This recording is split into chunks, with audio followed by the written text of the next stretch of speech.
What's up, everybody? This is Sancho West, and let's go ahead and talk about WWE Backlash 2025. This is going to be my review and my thoughts with no edits. I think overall the show was a great, B-tier PLE in terms of not some of the big fours, and I thought it was fast-paced, it was fun, had some great action, and the great graps in the ring, and there was a lot of surprise hits throughout the entire night. The only thing that I was hoping for was that the crowd would be able to match the hype of just John Cena and Randy Orton, and I thought that the crowd, honestly, going into Backlash was going to save everything for that main event, but they did not. They were fantastic throughout the night and definitely made Backlash special. I mean, I don't know what it is, but having Backlash with a PLE on top of it makes the crowds just so much better. Puerto Rico, France, and now St. Louis is definitely one of the best United States crowds in a long time, and I think the WWE did a great job of getting them ready and hyped to defend their hometown boy of Randy Orton. But let's not get too far ahead of it. Let's talk about the opening match of Jacob Fatu, LA Knight, Damian Priest, and Drew McInytre for the Fatal 4-Way for the United States title. I thought what was really important about this going into this match was to make the United States title have a little bit of legacy, but more important, add to the lore of Jacob Fatu. This match had a lot of hard-hitting action. It felt like a house show at some times where everybody hitting their finishers. WWE has seemingly found a way to interweave a lot of their talent into these multi-superstar matches, and they figured out a formula, the triple threat and the Fatal 4-Way, where everyone gets theirs, and at the same time, it just flows a lot better. There's not moments where people are just sitting out on the outside doing nothing. Everybody had a moment, and what was exciting to see was that I thought Jacob Fatu would squash a lot of people, but LA Knight had some moments, Damian Priest and Drew. Where the things kind of splinter is where I did not enjoy is the idea that Drew McInytre and Damian Priest will continue their feud, considering that Drew McInytre got screwed by Damian Priest pulling out the referee.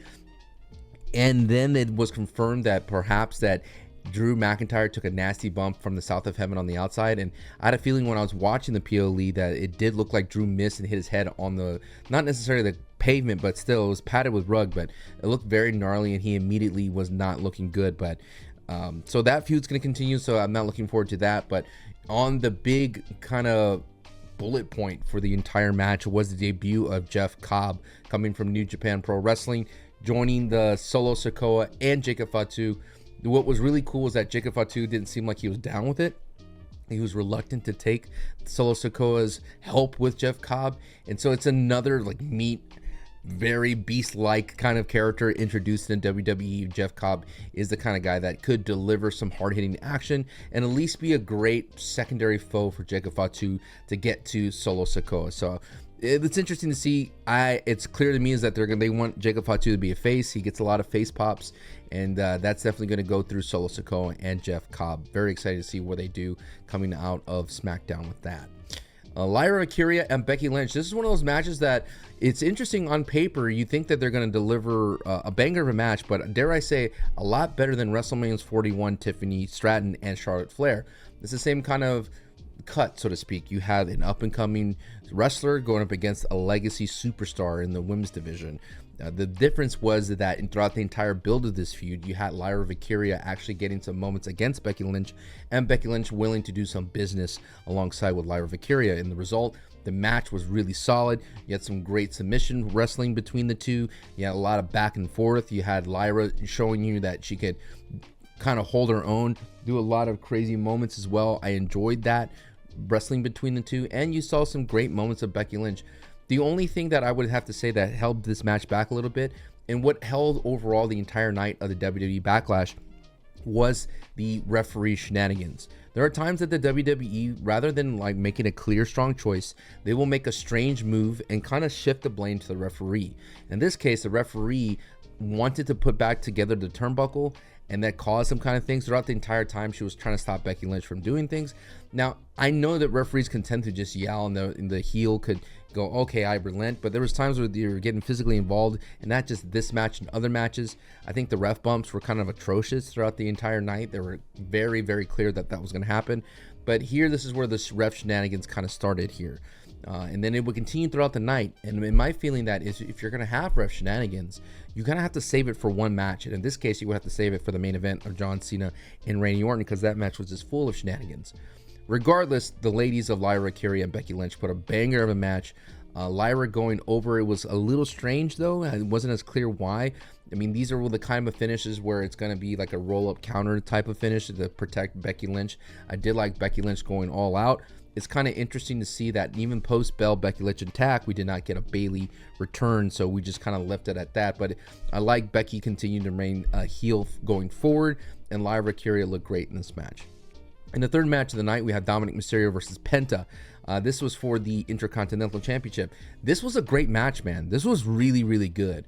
I think this was really awesome to start the embrace of Dominik Mysterio becoming a favorite heel, not necessarily a face because he still does a lot of heel things, still part of the Judgment Day faction, but a lot of people still enjoy Dominik Mysterio, and now he is beloved as a heel. He's crossing the territory of Stone Cold Steve Austin, where he will do heel things but still get a lot of love, and I didn't think that this hurt Penta in any way. There were some amazing spots throughout this match, starting with the dive to the outside into the DDT from Dominik Mysterio was nice. The Penta taking the Mexican Destroyer to Dominik Mysterio on the apron was nice. Penta jumping over the referee on top of Carlito and JD was nice.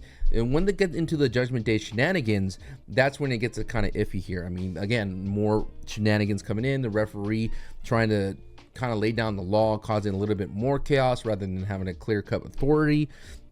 And then what was really fun was the call to the Oblivion from Dominik Mysterio, doing it for his lady. That was fun. To shout out to Liv Morgan.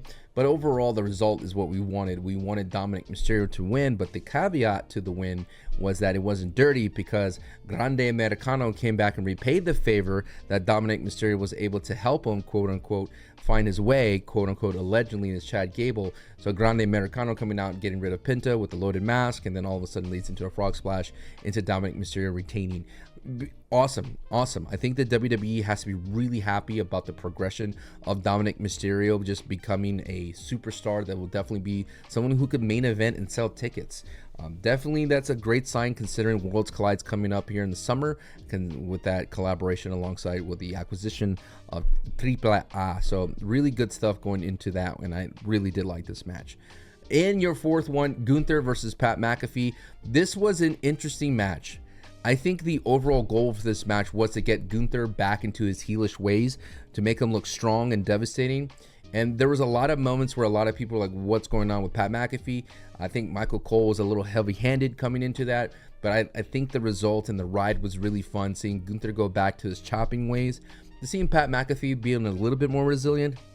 But there was still a little bit of like, he's still an inexperienced superstar, so to speak. He's still the commentator having a match. I mean, it wasn't as atrocious as the Saxtons of the world, or dare I say the Coachmans of the world, but it was very fun to see Pat McAfee just get obliterated by Gunther, stand tall at moments, have some resiliency. I like when Michael Cole got involved in the match. They were trying to cheat out and win. I cannot wait for Gunther to call out Michael Cole on that, but that was a very fun wrinkle to see that happening, to see the two, Pat McAfee and Michael Cole, try their best to overcome Gunther, and I liked just how vicious Gunther was. This is the kind of Gunther that we need going forward, and a lot of people in my watch party that I have here on YouTube and on Twitch, Sancho West Wrestling here on YouTube, was they were wondering why have this match to begin with. What was that all at for? Well, Gunther needed a win. Gunther needed to beat someone in a convincing fashion, and you cannot really feed Gunther somebody that does not have a name right now, right? You couldn't have Gunther go up against a Braun Breaker. You couldn't have Gunther go up against Sammy or a Chad Gable, those kind of characters, right? Or like an Otis that doesn't have that much of a name, or even a Jey Uso, right? You needed Gunther to get his edge back, and what a better way to do that than get to Pat McAfee, who could take an L and still maintain his popularity. It won't hurt him in any kind of way because he's not a full-time superstar. So I really did enjoy that match, and I was hoping for a Goldberg appearance here once Michael Cole got in the ring, but Gunther didn't really get his hands on Michael Cole. Kind of a shame that we did not get Goldberg. I mean, that means to me that they're saving Goldberg for Netflix. They're saving for that big pop. I think Netflix has a lot of power in a lot of these surprise appearances, and then maybe at the same time they didn't want to ruin Jeff Cobb's appearance as well. So overall, I liked it. Got to get Gunther back into his heelish ways and make it in a very, very strong way of doing it. So applaud all around. Let's talk about the main event of John Cena and Randy Orton. This is definitely the best Randy Orton match we've had in a long time as a singles. This was a showcase match for Randy Orton. It almost felt like a retirement match, right? Just to considering how strong Randy Orton looked. The shenanigans of this match will kind of really make sure if you hate it or love it. Like I said, when you have multiple ref bumps and ref shenanigans earlier in the night, it just gets annoying by the time it gets here. The ref bumps that the referees took were very, very telegraphic. You could see them coming a mile away. The initial ref took a double bump, and by the time the second ref and the third ref come out, there was really not that much urgency to get another ref out here, right? There wasn't any kind of logic way that there wasn't keeping this match refereed. Now, what was very, very interesting was that this match started off very old school traditional wrestling, which is an echo to what was happening between John Cena and Cody Rhodes. The difference between Cody Rhodes and the Randy Orton match is that Randy Orton did not have Travis Scott. So we could kind of forgive what went down at Backlash. It did have a very shenanigan ending, which we'll get into, but overall, the beginning of this match was very slow, very methodical, which was something that I kind of expected, considering John Cena's style that he was wrestling against Cody and Randy Orton. Matches tend to be a very methodical way, just the way Randy Orton moves. The thing that I did not expect to be happening was once they got into the finisher shenanigans, once they got through the table, they got through the other table on the outside, how resilient that John Cena was. He still was Super Cena. You know, I didn't really get a vibe that he was that, considering that he would be taken out multiple times with Randy Orton by one RKO. I think when the WWE, I understand it's a promo and that the heel could go down through one RKO, but when you build up this notion that he could go down easily and then all of a sudden at the PLE he could take multiple finishers, they got to find a way to bridge that gap. Now, I could bridge that gap as a fan, understanding that the PLE is Super Cena, but we need to see like there's shades of Super Cena in there before we get to that point. They have been teasing this entire time that R-Truth is becoming like he doesn't understand that he's a clouded John Cena fan. Like, he is so misunderstood. Even Big Jimmy Uso is trying to help that. I wish that there was another bridging gap in there as well, that John Cena was seen to manipulate him in any kind of way, give him a thumbs up, get a pat on the back, kind of egg him on to keep going down that path of R-Truth, rather than making R-Truth be a big factor in this match without John Cena's influence. They do have John Cena's influence as a character, as his legacy, as someone that, again, that is his favorite childhood hero, right? As if it's a represent John Cena fan going in there to help John Cena. But where they failed to connect the dots, so to speak, for me, was that I needed John Cena in this heel iteration to be responsible for that. Not by ignoring R-Truth. There needs to be a little bit more incentive for that. In regards to the match itself, there was a great standout moments was when Randy Orton was RKing all the producers and agents and even Nick Aldis himself. That was really cool to see him lash out. It felt like it was a superhero kind of going with his back against the wall, going out with a blaze of glory. And it was really cool to see that. But again, the frustrations of the ref bumps and things that sort just make it so frustrating. And if they would have just got rid of all the ref bumps and have that R-Truth moment be the thing where R-Truth stops Randy Orton from hitting the punt kick, I think it would have been stronger. I think it would have been much more shocking. But when you basically, they set up Randy Orton's RKO everywhere moment on everybody through the ref bumps, it kind of took away from the big picture here of R-Truth coming and stop that. I love Randy's reaction saying, why are you doing this? That was really cool.